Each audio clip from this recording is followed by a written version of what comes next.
Hello again and welcome to another War 40k Imperial Guard Tactics video. Now before we get into today's video, I would like to say a big thank you to Commissar Mel for sending in some more pictures of his Cadians in action. Commissar Mel took his boys to a tournament this weekend and sadly he went 0-3, but not to worry, he was running a fairly fluffy army and he said he had a lot of fun anyway. 3 really great games versus Harlequins, Chaos Knights and Space Wolves. So well done for representing the Guard, Commissar Mel. I'm sure you'll get them next time. Thank you for sending these pictures in. If anyone else has got any cool pictures they want me to use in my videos, please post them on my Facebook page or you can email them to me at mordianglorytv@gmail.com. Without further ado, let's crack on with today's video. So today guys, I want to do a Let's Fix It on Ogryn. Now this is going to include Ogryn and Bullgryn, but basically guys, I feel really bad about where the big lovable brutes are at the moment because they just don't seem to quite work. They seem like a relic of an edition gone by and they just don't quite jive with 9th edition. I mean, they've got good strength but low AP. AP doesn't mean anything because of Arm of Contempt. They've got damage 2 but there's loads of reduced damage by 1. They've got like a mixture, like some get invulnerable saves, some get armor saves. It all just seems a little bit all over the place. And then you've got the poor, like, oh, that was the Bullgryns. They've got the poor Ogre, which really you just cannot justify ever bringing them because they don't do anything that the Bullgryn don't just do better. And the Bullgryn aren't a fantastic unit anyway. So what I want to do, guys, is take some time. These are my ideas. Now, I'm not saying that necessarily all of these should be implemented. It'd be great if they were. But I think these are some of my ideas that I think would work to fix Ogryns especially, and a little bit just to tweak Bullgryn. But what I'd love, guys, is for you to put down in the comment section below what you think needs to be done to fix these units. Because obviously something needs to be done, right? And I don't know, I don't have all the answers. But what do you guys think needs to be done? Let me know down in the comment section below. But let's just crack on with this. Let's just dive straight into it. How do I think? Let's start with the Bullgryns because I just need a little bit of tweak. How would I tweak Bullgryn? And then let's just dive straight into how I would fix Ogryn. So with Bullgryn, I think they basically need a slight tweak to the way their weapons work and they need just a simplification for how their shields work. Because look, at the end of the day, Bullgryn are kind of durable, but they're not that durable. And I think the way that you just simplify it is you just say, right, their shields, whatever shields they've got, they're now all combined to some sort of generic Bullgryn shield, okay? But like all the Chaos weapons got combined into generic accursed weapons, right? All the Bullgryn weapons get combined to one and it just gives them a 2+ armor save and a 4+ invulnerable save. Okay, simple as that. No messing around. Don't make it a 2+ and a 5+. No, just combine the shields. So now they have a 2+ and a 4++. Now that just means they're just more durable. And it's way simpler when it comes to allocating wounds. It makes things a lot better. It just streamlines the whole process. So that's the first thing that I would do. It gives them a nice durability buff. The second thing that I think I'd do is I would change them all so that it only gives them +1 strength, but they get an additional AP. Now, I think the damage 2 is fine. There are some armies where it's not going to be as good against them, but I think it would be kind of crazy to have Bullgryn mauls on a 3 damage profile. I mean, as much as I want Guard to be powerful, that just seems a little bit much to me. But what they really need is better AP. They don't need bigger strength than that. Bullgryns aren't really designed for like beating the crap out of vehicles. They're there for beating the crap out of infantry, okay? And so making them strength 6 still allows them to bully infantry. They're still going to be winning nearly any infantry in the game on a 3+, any light infantry on a 2+. That's great. That doesn't change. It means they're still good against the majority of light vehicles as well.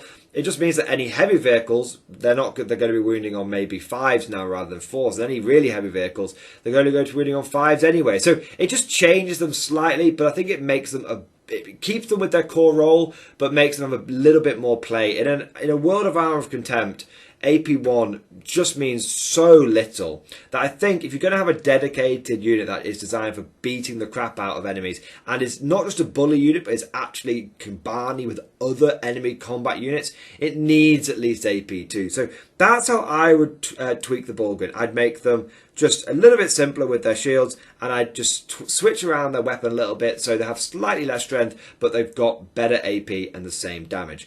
Now that's pretty simple.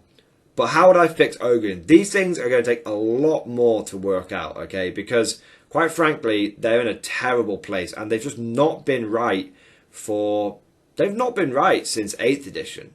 So, how do we fix this? Well, firstly, I just increased their base save to a 4+. Look, yeah, they don't have any armor anyway. Look at what they're wearing, okay? They're wearing tank tops and they're wearing trousers, okay? They haven't got any armor. What their durability, where their armor save comes from, is the fact that they're just slabs of meat and muscle, and they can have like holes just blown through them and they don't care, all right? So just give them a 4+ base save, all right? At the end of the day, they are tougher and they are more durable than a guardsman. Just represent that, okay? And it also helps counter some of the AP creep we've seen. I can't remember the last time that my Bullgryn, or my Ogryn, ever really got an armor save. So just give them that 4+. Just do it, okay? Now, the next thing I would do is I would change the Ripper guns so that they auto hit. I wouldn't necessarily bother giving them an extra AP. That might be nice to simplify it and basically make like a heavy flamer. But I would just make the Ripper gun auto hit. Now, why would I do this? Well, essentially, Ogryns don't aim anyway. All right, they don't aim. So they're not hitting on a 4+ through any sort of ballistic skill.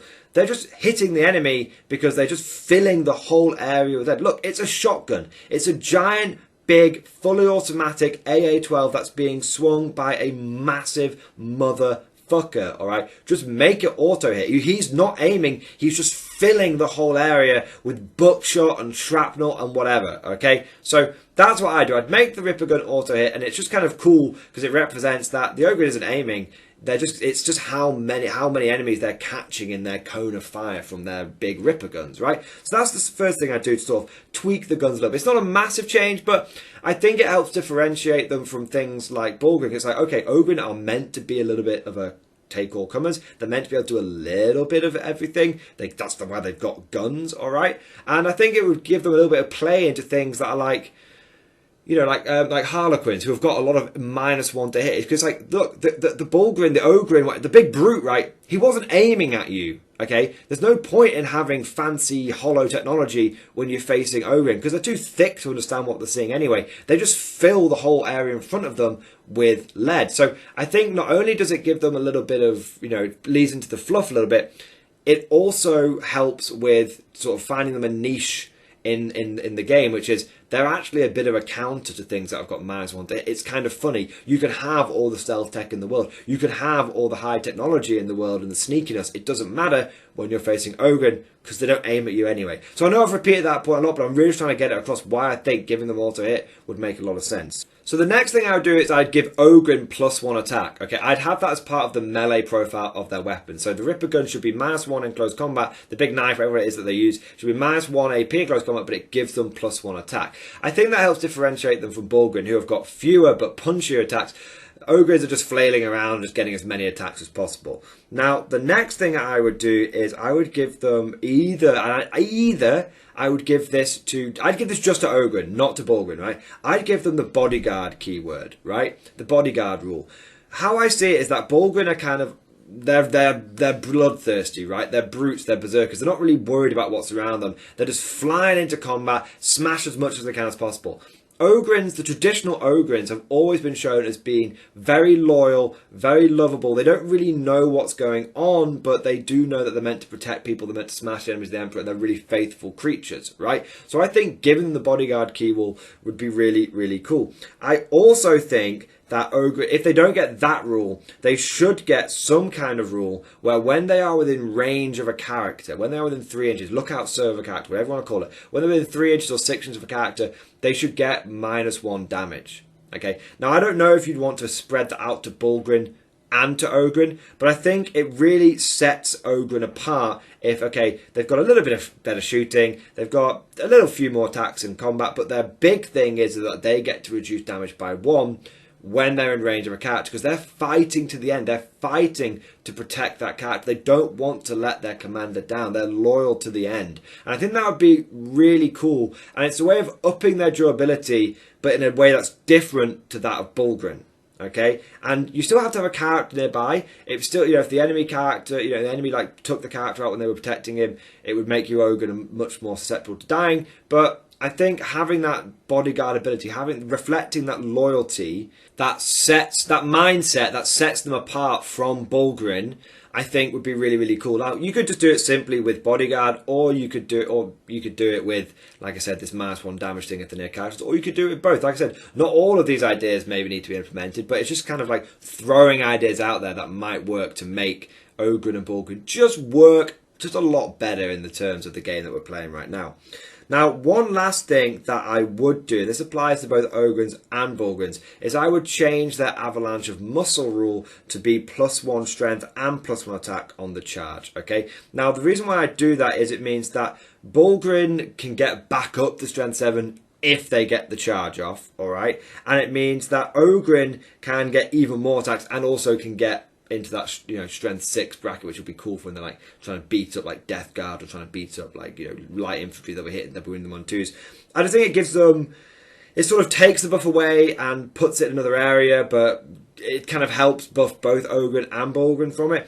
I think it's just a nice little thing. It's interesting because often Bullgryn and Ogryn won't get the charge off. Often, especially with Bullgryn, especially taking a big block of them, they tend to get charged. So that's kind of just an interesting thing to be aware of. But it's a nice buff that if you do manage to get the charge off, then that's pretty cool, right? You get an extra attack and you get an extra strength.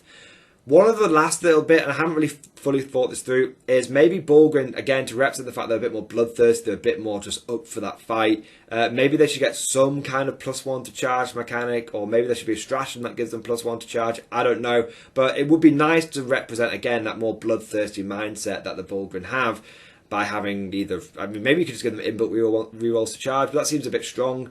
I'm not entirely sure how it should work, but they definitely should get some kind of increased charge distance or reroll charges. I'm not entirely sure how it would work, but I think they should have some way of getting to combat a little bit easier. Now, one other thing, and this is not my idea, and I think this is a really clever idea, but I've heard this mentioned a few times on like forums and whatnot, but potentially it'd be kind of cool if Ogryns became troop choices, or at the very least got an objective secured like rule. I think it's a very interesting idea, and I'm not against it at all. It opens up a whole new type of guard army where you're able to get actually like some weird kind of durable troops. You're not just spamming hundreds of guardsmen that die in droves. It'd be kind of crazy maybe one day to see a pure Ogryn army where it's just like loads of Ogryns backed up by some Bullgryns at the elite choice. I think Bullgryns should definitely stay elites, but I think Ogryns being made troops would be kind of funny. It'd be definitely interesting to see on the battlefield, right? So not only do I think it open up like a whole new way of playing guard, but I think it actually does give them some kind of play just in general armies, you know, hybrid armies, because having some kind of troop that, yeah, it's not as durable as a Bullgryn, but it's miles more durable than a guardsman that you can actually put onto an objective does make like a lot of sense. And so I think it's quite a nice idea. I'm not sure if they should get troops and objectives secured, but I wouldn't be against it if they did. But that's a really interesting one. I'd like to know what you guys think down in the comment section below. To be honest, guys, that's the end of the video. So please let me know your thoughts on any of the ideas that I've had. If you've got any other ones, put it down in that comment section. I'm especially interested to know what people think about that whole like making them troops thing. I think that's really interesting. But I hope you've enjoyed today's video. If you have, please consider giving it a like and a subscribe and a comment and all that kind of good stuff. Totally up front with you guys. Any extra interactivity you can give these videos gives them a big old boost with the YouTube algorithm. And I don't know how the YouTube algorithm works. I just pray to the Omnissiah and make the benediction of, you know, discoverability, and that's basically it. So massive thank you to anyone that does go ahead and give it a like and a subscribe. Now, if you've really enjoyed today's video, you want to go the extra mile when it comes to supporting the channel, then please consider becoming a channel member or Patreon supporter. It's thanks to my channel members and patrons that I'm able to do much more content these days. That I'm actually doing this gig full time now. It's pretty crazy, and that's all down to my channel members and Patreon. So I want to do a big shout out to our latest channel members and Patreon. So big thank you to Joe Ken, Aidan, Commissar Falk, Malcolm Brown, Harry Lane, Stabe Industry, Spriggs, Ulik, Aston Robinson and Brian Lord for becoming channel members. Thank you guys for doing your part. I also want to say a big thank you to the latest patrons as well. So big thank you to Jacob Holden, The Major 91, Matt Stanley, Alice O'Neill, Cool Lamp and Jack Pascal. Massive thank you guys for going the extra mile and supporting me on Patreon. It truly is appreciated. Now, last but certainly not least, I want to say a special heartfelt thank you to all of my top tier Patreon supporters. These are the people that have truly gone above and beyond the call of duty, and their generosity is just, it's just something else, guys. I'm just very, very appreciative of these people. So massive thank you to Navy Veteran, Philip French, Ross Miller, Alex Dengal, John Stubbs, Nicholas Walsh, Swordfish Trombone, Diesel Fox, Tom Sutton and August Varney for being top Patreon supporters, for being War Masters of the Mordian Glory channel. Thank you guys. Just, your support is amazing and I hope you know how much I appreciate it. So that's it for today's video. I hope you've enjoyed it and as always, I'll see you guys next time.